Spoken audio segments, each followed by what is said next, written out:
रहा है या जो इलेक्शन कमीशन ने कहा उसमें महिलाओं की संख्या बहुत ज़्यादा रही है, उनकी तादाद जो है मतदान केंद्रों पे ज़्यादा दिखाई दी है। अर्बन इलाके में वोटर्स जो है वो कम दिखाई दिए हैं, जो सेंटर शहरी मतदाता हैं वो कम दिखे हैं।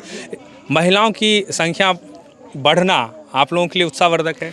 बिल्कुल उत्साहवर्धक है और लोकतंत्र में मुझे लगता है महिलाओं की हिस्सेदारी बढ़नी ही चाहिए। आज एज वोटर्स उनकी हिस्सेदारी है, लेकिन ये जैसे जैसे ये प्रतिशत बढ़ेगा मुझे लगता है कि सत्ता में भी हिस्सेदारी उनकी बढ़ेगी, जो बहुत महत्वपूर्ण है महिलाओं के साथ महिलाओं को उनके अधिकार देने के लिए।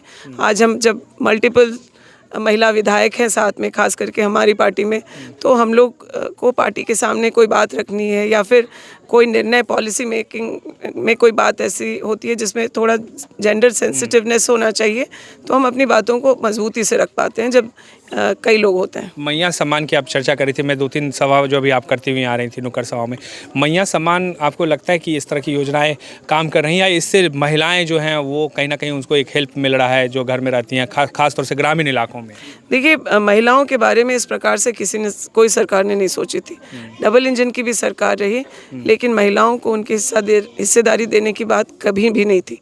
बजट का इतना बड़ा हिस्सा महिलाओं के लिए सुरक्षित किया गया है, तो ये बहुत बड़ा कदम है और ये कहीं ना कहीं उनके आर्थिक सशक्तिकरण की तरफ आगे लेकर के जाएगा। आज जितना हम लोगों ने रखा है, कभी कोई और दूसरा भी होगा तो वो बाध्य होगा कि इस बजट को आप कम नहीं कर सकते, इससे बढ़ना ही है आपको। तो मैया सम्मान में आपने देखा हम लोगों ने 1000 रुपये से शुरुआत की है और दिसंबर से 2500 देने की बात हम लोगों ने कैबिनेट से पारित किया है। तो मुझे लगता है कि आर्थिक सशक्तिकरण की तरफ ये बड़ा कदम है। महिलाओं को भी इस बात का एहसास होगा कि वो जो कंट्रीब्यूट करती हैं अपने परिवार में, अपने समाज में, उसका एक आर्थिक आकलन भी हो रहा है और महिलाओं को अहमियत मिल रही है। आपके बगल के विधानसभा क्षेत्र में जो है आज प्रधानमंत्री नरेंद्र मोदी की सभा थी, इस इलाके में खासतौर से सारठ में और मधुपुर के इलाके में भी उनकी सभा हुई है, तो आप कैसे देखती हैं? क्योंकि जिस तरीके से बीजेपी ने संथाल को लेके, मैं अभी यहाँ हूँ तो ये भी आदिवासी टोला ही है, यहाँ पे ज़्यादातर जो है संथाली तबके के लोग ही हैं, लेकिन जो एक नैरेटिव सेट करने की कोशिश की गई संथाल को लेके, जिस तरीके से महिलाओं को लेके खासतौर से शादी विवाह को लेके जो एक बात कही गई, ये सब जो हुआ इसको कैसे देखते हैं आप? देखिए, पूरा देश जानता है कि प्रधानमंत्री जी अपने काम से ज़्यादा चुनावी प्रचार में रहते हैं। एक के बाद एक अलग अलग राज्यों में चुनाव होता रहता है और वो चुनावी सभा करने जाते हैं और उनकी बातें भी हमेशा ही चुनावी मोड में रहती हैं। तो वो यहाँ संथाल भी आए तो मुझे लगता है इसमें किसी को आश्चर्य नहीं होना चाहिए। और जब तक चुनाव ख़त्म नहीं हो जाता है और कहीं दूसरे राज्य के चुनाव का जैसे ही कुछ घोषणा आएगी तो आप प्रधानमंत्री को वहीं देखेंगे।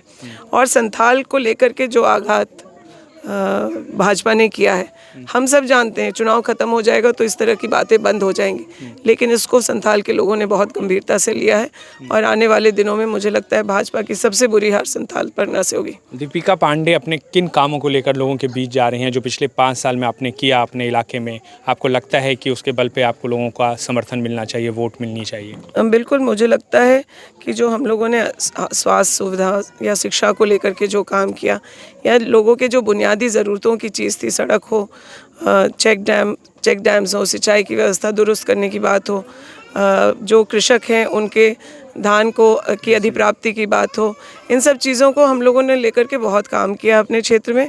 और 300 बेड अस्पताल जो CSR के फंड से महगामा में बन रहा है, वो 12 साल से लंबित था। उसको हम लोगों ने फाइलों से निकाल करके वापस ज़मीन पर उतारने का अब उसका निर्माण हो रहा है। 1-1.25 साल में वो बन करके तैयार होगा। जो सरकारी अस्पताल है, जो यहाँ का CHC है, वो 50 बेड का अति आधुनिक अस्पताल, आप लोग भी आए हैं, मौका मिले तो जाके देखिए कि उसका जिस तरीके से निर्माण हुआ है, किसी ग्रामीण इलाके में इस तरह का अस्पताल होना बहुत मुश्किल होता है। तो कई काम है। हमारे डिग्री कॉलेज में पढ़ाई शुरू हो गई, हम लोगों ने अपने एक और प्रखंड के लिए डिग्री कॉलेज को कैबिनेट से पास करा लिया है। आने वाले 2 साल में वो भी बन के तैयार होगा और वहाँ भी पढ़ाई शुरू होगी। और जो छोटी छोटी बातों को मैंने अपने जनता का ध्यान रखा है।